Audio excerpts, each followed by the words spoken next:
നമസ്കാരം, സ്വാഗതം. കഴിഞ്ഞ ദിവസം കേരള യൂണിവേഴ്സിറ്റി വൈസ് ചാൻസലർ ആയിരിക്കുന്ന മോഹനൻ കുന്നുമ്മേൽ കേരളത്തിലെ വിദ്യാഭ്യാസത്തിൽ വളരെ തലയെടുപ്പുള്ള മികവ് പ്രകടിപ്പിച്ച കുട്ടികളോട് കാണിച്ച ഔദ്യോഗികമായ അപരാധത്തെപ്പറ്റി ചില അടിസ്ഥാന പ്രമാണങ്ങൾ, കാര്യങ്ങൾ നിങ്ങളുമായി ഞാൻ പങ്കിട്ടതാണ്. അതിൽ ഉൾപ്പെടുത്തുവാൻ കഴിയാതെ പോയ, എന്നാൽ ഏവരും വളരെ കൃത്യമായി മനസ്സിലാക്കേണ്ടിയ ചില ആഴമേറിയ ആശയങ്ങളാണ് ഈ വീഡിയോയിൽ ഞാൻ ഉൾപ്പെടുത്തുന്നത്. കാരണം ഇങ്ങനെയുള്ള സംഭവങ്ങൾ നടക്കുമ്പോൾ അതിൻ്റെ അർത്ഥം എന്താണെന്നും അതെന്താണ് സൂചിപ്പിക്കുന്നത് എന്നും വ്യക്തമായി ധരിക്കേണ്ട ഒരു കടമ പൊതുജനത്തിനുണ്ട്. ഒരു വ്യക്തിയോ അല്ലെങ്കിൽ ചില വ്യക്തികളോ ഇപ്രകാരം സാധാരണ ആളുകളുടെ സാമാന്യ ധാർമ്മിക ബോധത്തെ അവഹേളിക്കുന്ന വിധത്തിൽ, കല്ല് പോലെയുള്ള ഹൃദയം കൊണ്ട് മാത്രം ചിന്തിക്കുകയും പ്രവർത്തിക്കുകയും ചെയ്യാവുന്ന വിധത്തിൽ പൊതുരംഗത്ത് സ്വയം അവതരിപ്പിക്കുമ്പോൾ എന്തുകൊണ്ടങ്ങനെ സംഭവിക്കുന്നു എന്ന് അന്വേഷിക്കാത്തവർ ഇങ്ങനെയുള്ള അധപ്പതനത്തിൻ്റെ സൂചികകളെ വേണ്ടതുപോലെ മനസ്സിലാക്കാത്തവരാണ് എന്നത് ഒരു പച്ച പരമാർത്ഥമാണ്. അതുകൊണ്ട് ഇങ്ങനെയൊരു സംഭവം നടക്കുമ്പോൾ അത് നമ്മെ വിളിച്ചറിയിക്കുന്ന യാഥാർത്ഥ്യങ്ങൾ എന്താണ് എന്ന് സൂക്ഷ്മമായി മനസ്സിലാക്കാനുള്ളൊരു സന്നദ്ധത, അതിനുവേണ്ടി അല്പം ക്ലേശിക്കാനുള്ളൊരു മനസ്സ് ഉണ്ടാകേണ്ട ആവശ്യമുണ്ടായിരിക്കുന്നു. അങ്ങനെ താല്പര്യമുള്ളവർ നമ്മുടെ ഇടയിൽ ഇപ്പോൾ ഉണ്ട് എന്നത് എനിക്ക് വളരെ പ്രത്യാശയും അഭിമാനവും നൽകുന്നതാണ്. കഴിഞ്ഞ വീഡിയോ 3000-ൽ പരം ആളുകൾ കണ്ടിട്ടുണ്ട്. അവർ വളരെ മനോഹരമായി പ്രതികരിച്ചിട്ടുണ്ട്.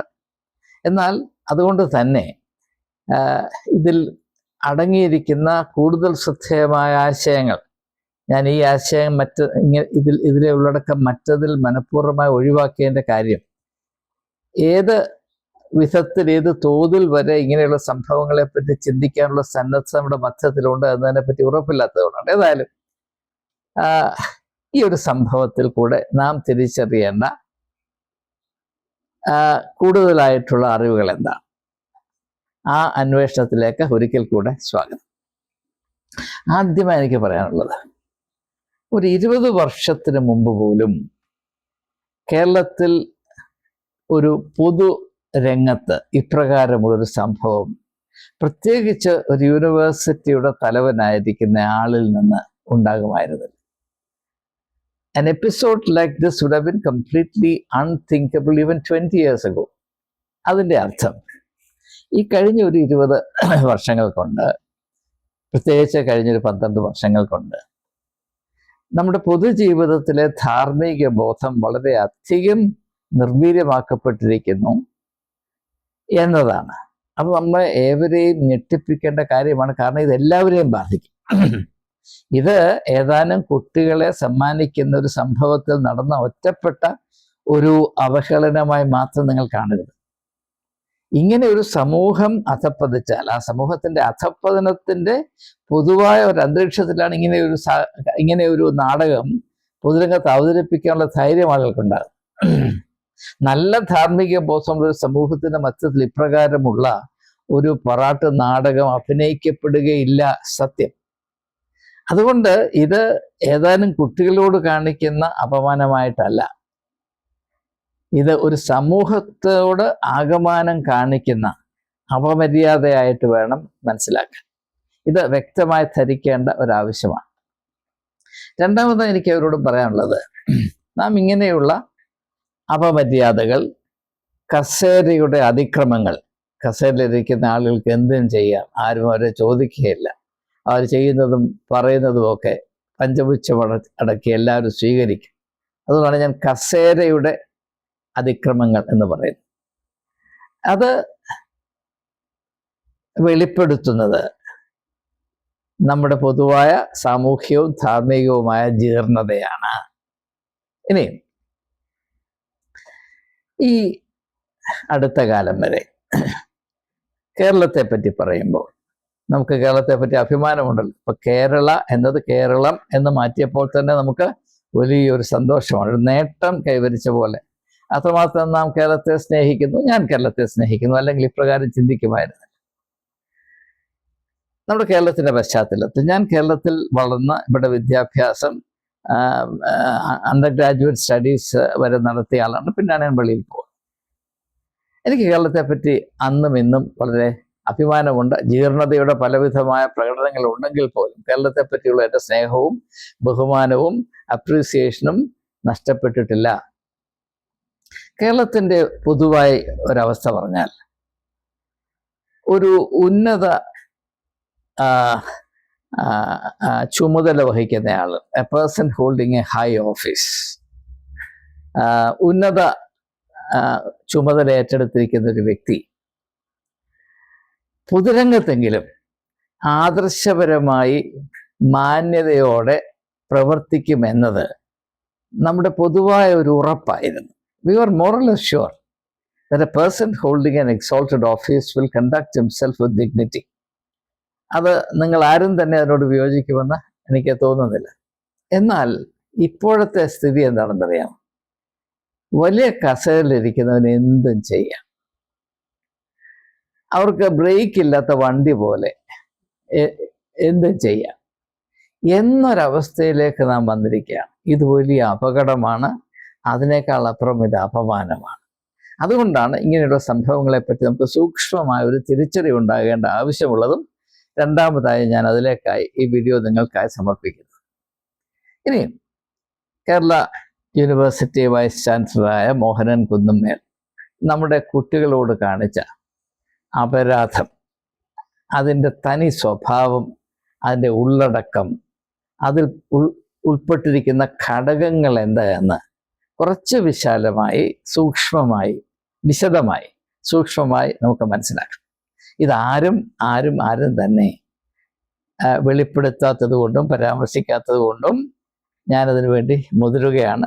ഒരു ആജീവനാന്തം അധ്യാപകനായി സേവനം ചെയ്തൊരു വ്യക്തി എന്ന നിലയിലും വിദ്യാഭ്യാസം എൻ്റെ പ്രത്യേകമായ ആവേശമായിരുന്നതിനാലും ഇങ്ങനെയുള്ള വിഷയങ്ങളെപ്പറ്റി ആധികാരികമായി സംസാരിക്കാനുള്ള ഒരു അവസ്ഥ എനിക്കുണ്ട് എന്നതിൽ എനിക്ക് അനൽപമായ ചരിതാർത്ഥ്യമുണ്ട്. അതുകൊണ്ടാണ് ഇപ്രകാരം നിങ്ങൾക്ക് എന്തെങ്കിലും ഒരു ചിന്തയുടെ ഒരു പ്രഭാത ഭക്ഷണം നൽകുന്നതിൻ്റെ കടമയാണ് എന്ന് ഞാൻ തീരുമാനിക്കും. ആദ്യമായി നാം മനസ്സിലാക്കേണ്ടത്, ഒരു വൈസ് ചാൻസലർ ഇങ്ങനെ കുട്ടികളെ, അതായത് 10ാം ക്ലാസ്സും 12ാം ക്ലാസ്സിനും പരീക്ഷയിൽ വളരെ നല്ല റിസൾട്ട് കൈക്കലാക്കിയ കുട്ടികൾ, അവർ യൂണിവേഴ്സിറ്റിയിൽ വന്ന് പഠിക്കാൻ പോകേണ്ടവരാണെന്ന് മനസ്സിലാക്കുക. അങ്ങനെയുള്ള കുട്ടികൾ അടങ്ങുന്ന ഒരു സദസ്സിനെ അഭിസംബോധന ചെയ്യുമ്പോൾ ആ പ്രസംഗിക്കുന്നയാൾ, അതായത് മോഹനൻ കുന്നമ്മേലും അദ്ദേഹത്തിന് മുമ്പിലിരിക്കുന്ന പാവപ്പെട്ട നമ്മുടെ കുട്ടികളും തമ്മിലുള്ള ബന്ധം അസമത്വത്തിന്റെ ബന്ധമാണ്. It's a situation of gross inequality. ഒരു വൈസ് ചാൻസലർ എവിടെ നിൽക്കുന്നു, അദ്ദേഹത്തിന്റെ മുമ്പിലിരിക്കുന്ന കുട്ടികൾ എവിടെ കിടക്കുന്നു, ഇത് നിങ്ങൾ മനസ്സിലാക്കണം. ആ ഒരു അസമത്വത്തിന്റെ ബന്ധത്തിൽ കൂടെ അവരെ കൊണ്ട് ഏത് കുരങ്ങ് കളി നടത്താം എന്ന ഒരു കരുതൽ, ഒരു ആശ, ഒരു ധാരണ, അല്ല തെറ്റിദ്ധാരണ ഈ സംഭവത്തിന്റെ പുറകിൽ നിശ്ചയമായിട്ടും ഉണ്ട്. മാത്രവുമല്ല, അദ്ദേഹം പ്രസംഗിക്കുന്നയാളും അവിടെ ഇരിക്കുന്ന കുട്ടികൾ അദ്ദേഹത്തെ കേൾക്കുന്നവരുമാണ്. ഞാൻ ഒരു 40 വർഷമെങ്കിലും ഭാരതത്തിൽ എല്ലായിടത്തും വിദേശത്തും പ്രസംഗിച്ച് നടന്നവനാണ്. അപ്പൊ പ്രസംഗിക്കുന്നയാളും അദ്ദേഹത്തിന്റെ മുമ്പിലിരിക്കുന്ന കേൾവിക്കാരും തമ്മിലുള്ള ബന്ധം എന്താണെന്ന് എനിക്ക് നന്നേ അറിയാം. ഒരാൾ എഴുന്നേറ്റ് നിന്ന് പ്രസംഗിച്ച് ഒരു 2 മിനിറ്റ് കഴിയുമ്പോൾ അദ്ദേഹത്തിന് മുമ്പിലുള്ള ആളുകളെല്ലാം അവർ വ്യക്തികളായി അല്ലാതായി തീരുകയും അവരൊരു കൂട്ടമായി തീരുകയും ചെയ്യും.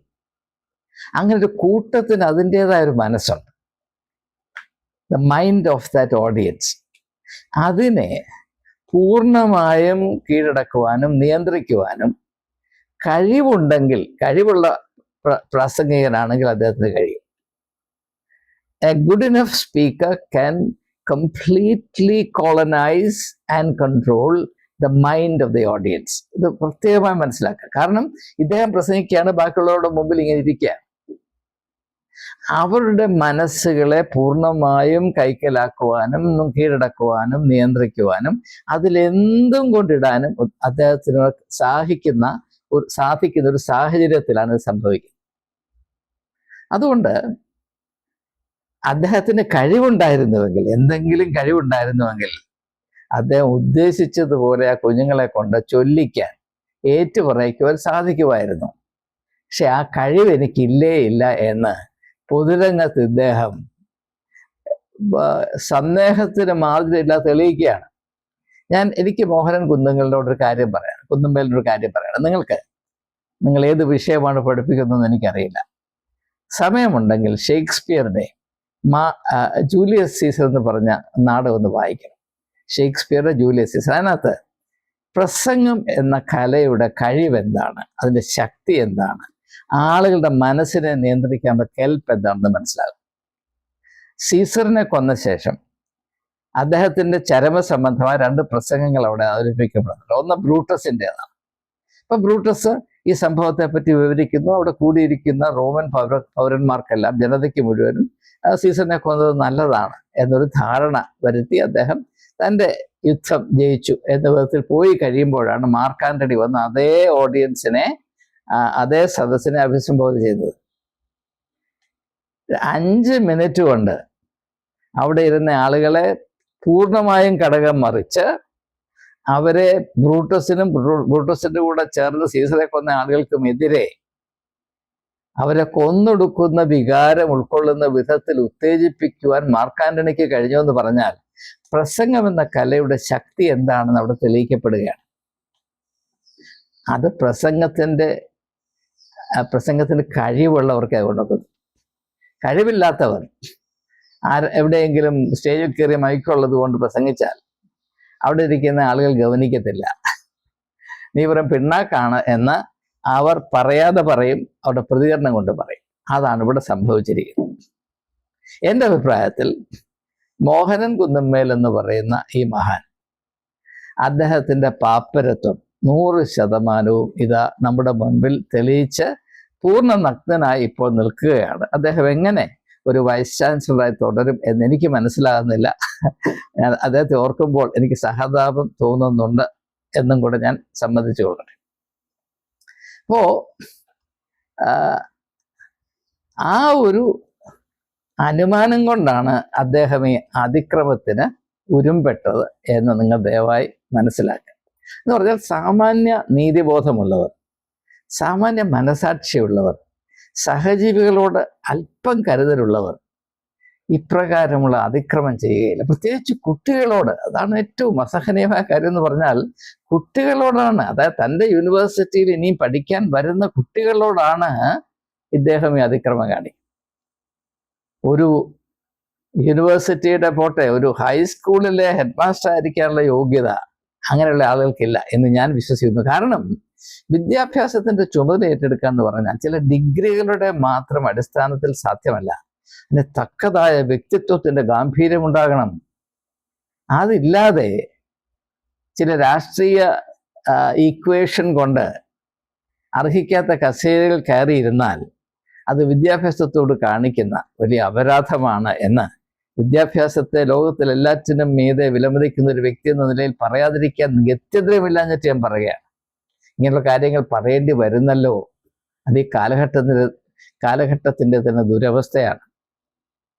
അപ്പോൾ ഇവിടെ നാം മനസ്സിലാക്കേണ്ടത്, നിങ്ങൾ ആ സാഹചര്യം ഒന്ന് വിഭാവന ചെയ്താൽ അവിടെ എഴുന്നേറ്റ് ഇത് പ്രസംഗിക്കുന്നത് വൈസ് ചാൻസലറാണ്. അദ്ദേഹം മാത്രം ആക്റ്റീവാണ്.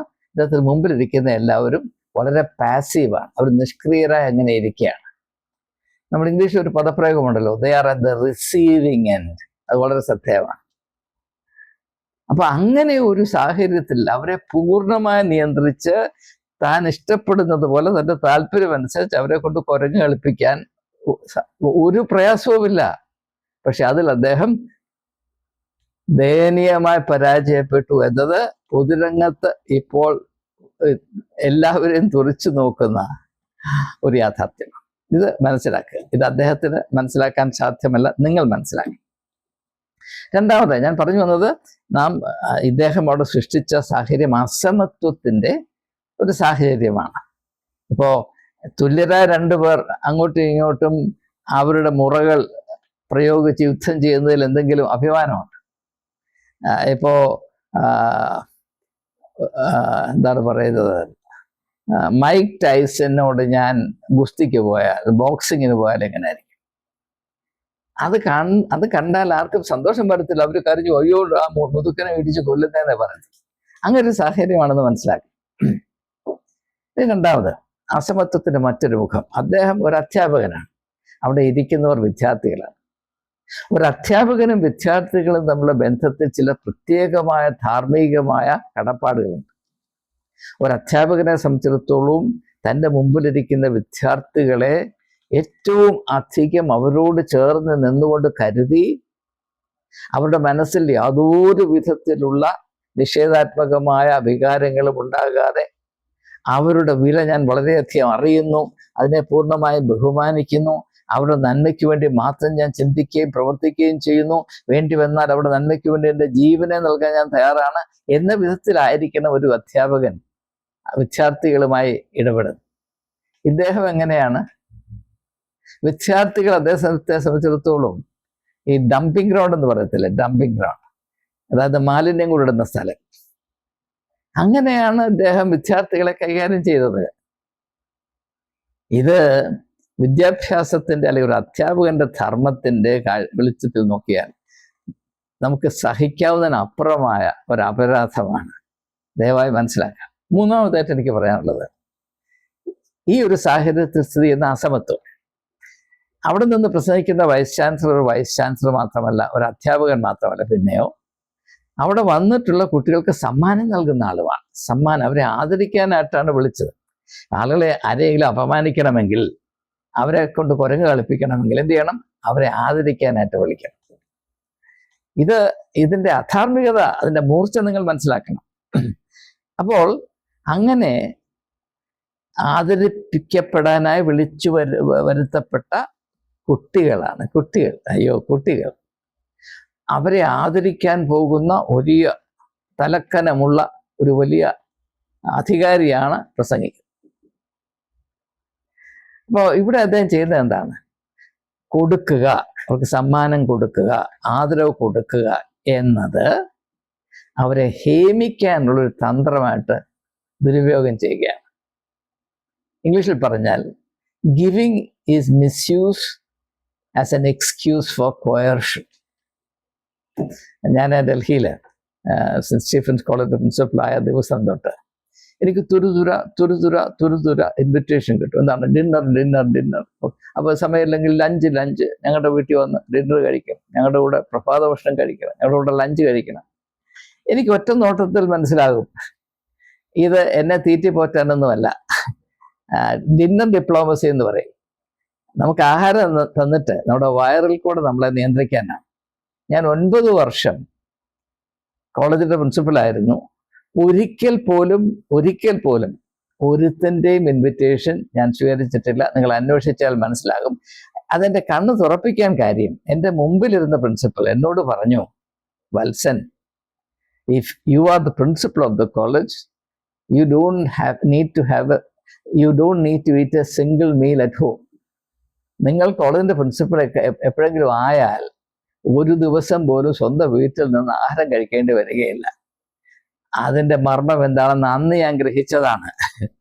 അതുകൊണ്ട് ഞാൻ പ്രിൻസിപ്പലായപ്പോൾ അങ്ങനെയുള്ള ആളുകളെ എങ്ങനെ കൈകാര്യം ചെയ്യണമെന്ന് എനിക്ക് നല്ല ബോധ്യമുണ്ടായിരുന്നു.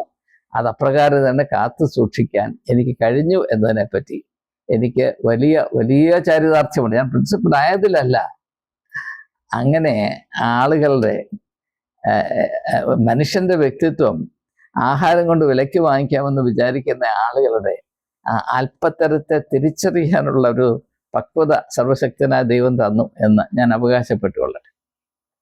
ഞാൻ നാലാമതായി നാം മനസ്സിലാക്കേണ്ടത് ഇദ്ദേഹം കാണിച്ച അപരാധത്തിന്റെ നാലാമത്തെ വശം. നിങ്ങൾക്കറിയാം, ഒരു മീറ്റിങ്ങിൽ വന്നിരിക്കുന്ന കുട്ടികൾ, പ്രത്യേകിച്ച് അവരെ ആദരിക്കാനായി വിളിച്ചു കൂട്ടിയിരിക്കുന്ന മീറ്റിങ്ങിൽ അവിടെ 2 മഹാന്മാരാണ് അവരെ അഭിസംബോധന ചെയ്തത്. ഒന്ന് കേരള യൂണിവേഴ്സിറ്റി വൈസ് ചാൻസലർ, 2 കേരളത്തിൻ്റെ ഗവർണറായിരിക്കുന്ന ആർലേക്കർ. അവിടെ ഇരിക്കുന്ന കുട്ടികളുടെ അവസ്ഥ എന്താണെന്ന് ചോദിച്ചാൽ ഇംഗ്ലീഷിൽ അതിന് ഹേർഡ് സൈക്കോളജി എന്ന് പറയും. അത് മനസ്സിലാക്കാനായിട്ട് ഒരു ഉദാഹരണം പറയാം. കണക്കിൻ്റെ ക്ലാസ്സിൽ ക്ലാസ് ടീച്ചർ 4ാം ക്ലാസ്സിലോ 3ാം ക്ലാസ്സിലോ കണ്ടാണ് കുട്ടികളോട് ചോദിച്ചു, ഒരു വേലിക്ക് ഇപ്പുറത്ത് 20 ആടുകളുണ്ട്. അതിലൊരെണ്ണം വേലിയിലൊരു ദ്വാരം ഉണ്ടായിരുന്നു, ഓപ്പണിംഗ് ഉണ്ടായിരുന്നു, അതിലെ അപ്പുറത്തോട്ട് കടന്നു അങ്ങ് പോയി. ഇപ്പുറത്ത് എത്ര ആടുണ്ടായിരിക്കും? അപ്പം പറഞ്ഞു, ജോണിക്കുട്ടി പറയടാ ഉത്തരം. അപ്പോൾ ജോണിക്കുട്ടി പറഞ്ഞു, സാറേ എനിക്ക് കണക്ക് വലിയ പരിചയമൊന്നുമില്ല, പക്ഷെ ആടിനെ പരിചയമുണ്ട്. ഒരാട് അങ്ങോട്ട് പോയാൽ ബാക്കി ഒന്നും ഇവിടെ നിൽക്കത്തില്ല, ബാക്കിയുള്ളതെല്ലാം അങ്ങോട്ട് പോകും. ഇതിനെയാണ് ഹേർഡ് സൈക്കോളജി എന്ന് പറയുന്നത്. അപ്പോൾ അതുകൊണ്ടാണ് ഇദ്ദേഹം പറയുന്നത് ഒരാൾ മാത്രമേ കൈപൊക്കുന്നുള്ളൂ, ബാക്കിയുള്ളവരെന്ന് പറയുന്നില്ലേ, അതാണ് ഹേർഡ് സൈക്കോളജി. ഒരാൾ കൈപൊക്കിയാൽ ബാക്കി എല്ലാവരും ന്യായമായും കൈപൊക്കും. നിങ്ങൾ അങ്ങനെ ഒരു സാഹചര്യത്തിലാണെങ്കിൽ, എൻ്റെ തലമുറയായിരുന്നുവെങ്കിൽ ഒരാൾ കൈപൊക്കിയാൽ ബാക്കി എല്ലാവരും കൈപൊക്കും, യാതൊരു സംശയവും. എന്നാൽ ഇന്നത്തെ തലമുറയെ ബഹുമാനത്തോടുകൂടെ നാം തിരിച്ചറിയേണ്ടത് അവർ വ്യക്തികളായി ചിന്തിക്കുന്നു എന്നുള്ളതാണ്. ഒരാൾ കൈപൊക്കി ഹേമിച്ചിട്ടും ബാക്കി ആരും കൈപൊക്കിയില്ലെന്ന് പറയുമ്പോൾ അതിൽ വലിയൊരു പ്രത്യാശയുടെ കിരണം, ഒരു പ്രത്യാശയ്ക്കൊരിടമുണ്ട് എന്നത് സന്തോഷത്തോടുകൂടെ ഞാൻ പറയുകയാണ്. അവിടെ കൂടിയിരുന്ന എല്ലാ കുട്ടികളെയും യുവതീവാക്കന്മാരെയും ഞാൻ എഴുന്നേറ്റ് നിന്ന് സല്യൂട്ട് ചെയ്യുകയാണ്.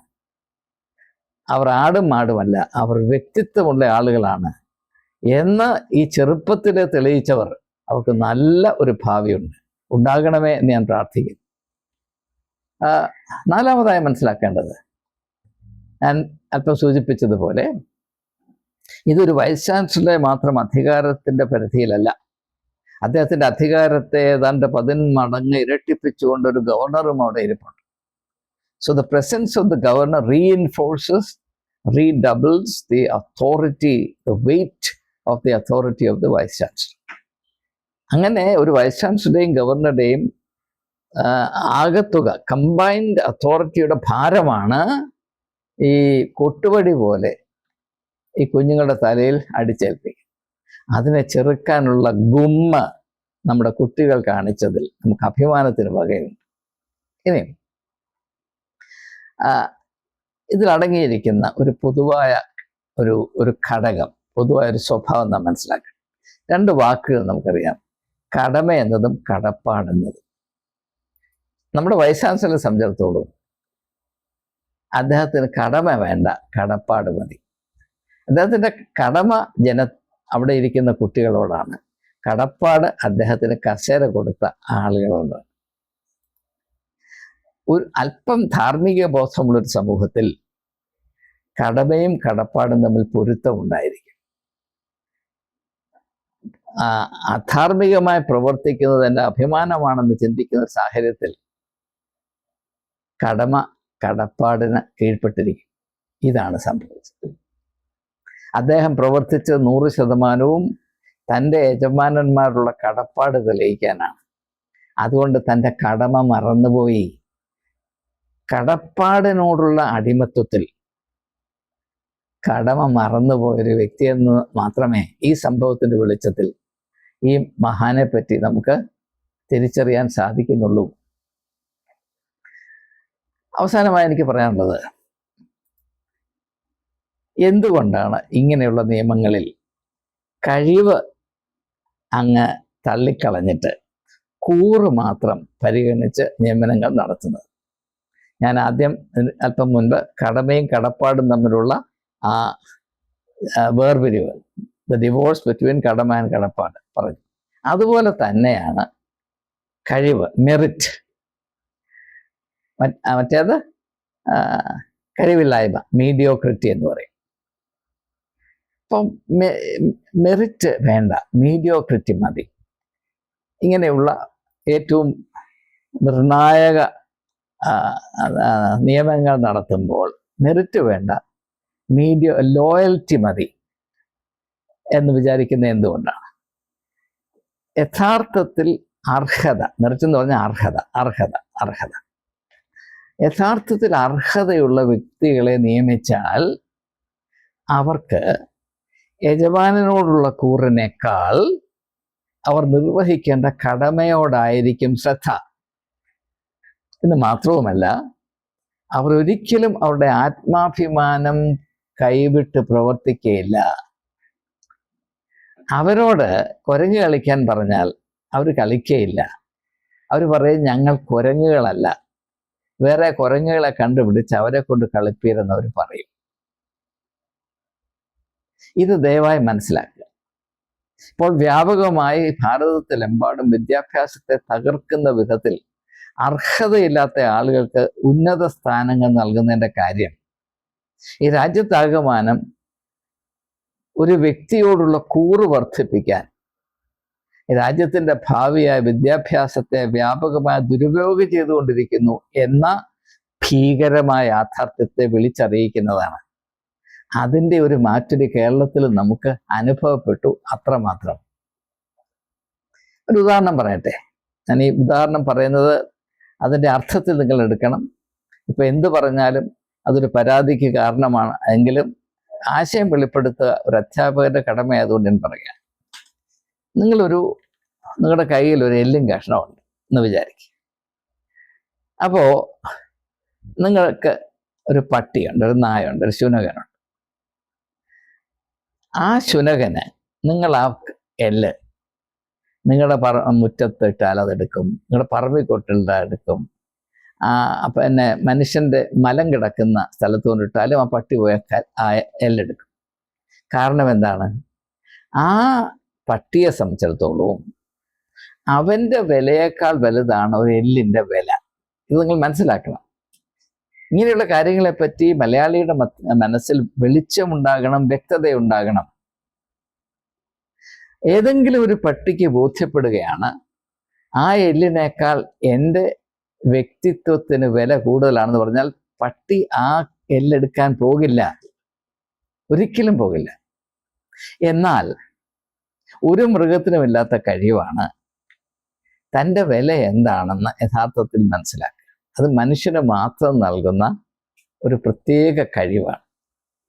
എന്നാൽ മനുഷ്യനായിരിക്കെ തന്നെ സ്വന്തം വ്യക്തിത്വത്തിൻ്റെ വില എന്താണെന്ന് തിരിച്ചറിഞ്ഞ് അതിനെ മാനിച്ച് അതിൻ്റെ അച്ചടക്കത്തിൽ അതിൻ്റെ മര്യാദയ്ക്കുള്ളിൽ നിന്നുകൊണ്ട് പ്രവർത്തിക്കാൻ കൂട്ടാക്കാത്തവർ മനുഷ്യർ എന്ന് പറയുന്ന ഈ മനോഹരമായ ടൈറ്റിലിന് അർഹതയുള്ളവരാണോ എന്നൊരു ചോദ്യമുണ്ട്.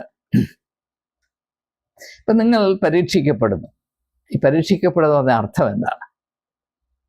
ഏത് വസ്തുവാണ്, വ്യക്തിയാണ്, അല്ലെങ്കിൽ കസേരയാണ്, ലക്ഷ്യമാണ് നിങ്ങൾ ഉള്ളുകൊണ്ട് ആഗ്രഹിക്കുന്നത്, അതിന് നിങ്ങൾ നിങ്ങളുടെ വ്യക്തിത്വത്തെക്കാൾ കൂടുതൽ വില കൊടുക്കുന്നതാണ് അതിൻ്റെ അർത്ഥം. ഇപ്പോൾ ഒരു കാര്യസാധ്യത്തിന് വേണ്ടി കഴുതയുടെ കാല് പിടിക്കാം എന്നോട് പറയുന്നില്ല. കാര്യം കാണാൻ കഴുതയുടെ കാല് പിടിക്കാം. ആരാണ് അങ്ങനെ കഴുതയുടെ കാല് പിടിക്കുന്നത്? ഏത് കാര്യമാണോ സാധിക്കണമെന്ന് ഉദ്ദേശിക്കുന്നത് ആ കാര്യത്തിന് എൻ്റെ വ്യക്തിത്വത്തിൻ്റെ ആകെത്തുകയേക്കാൾ കൂടുതൽ വിലയുണ്ട് എന്ന് വിചാരിക്കുന്നവൻ മാത്രമേ കഴുതയുടെ കാല് പിടിക്കത്തുള്ളൂ. ഇത് ദയവായി മനസ്സിലാക്കുക.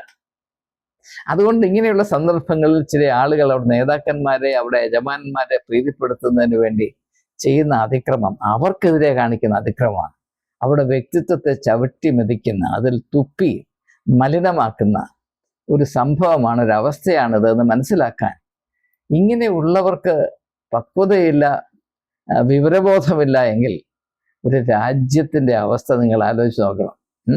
അപ്പോൾ ഇതിൽ അടങ്ങിയിരിക്കുന്ന പൊതുവായ മർമ്മങ്ങൾ വേണ്ടതുപോലെ മനസ്സിലാക്കാൻ കേരളത്തിലെ ജനം തയ്യാറാകും, താല്പര്യം കാണിക്കുമെന്നതാണ് എൻ്റെ പ്രതീക്ഷ.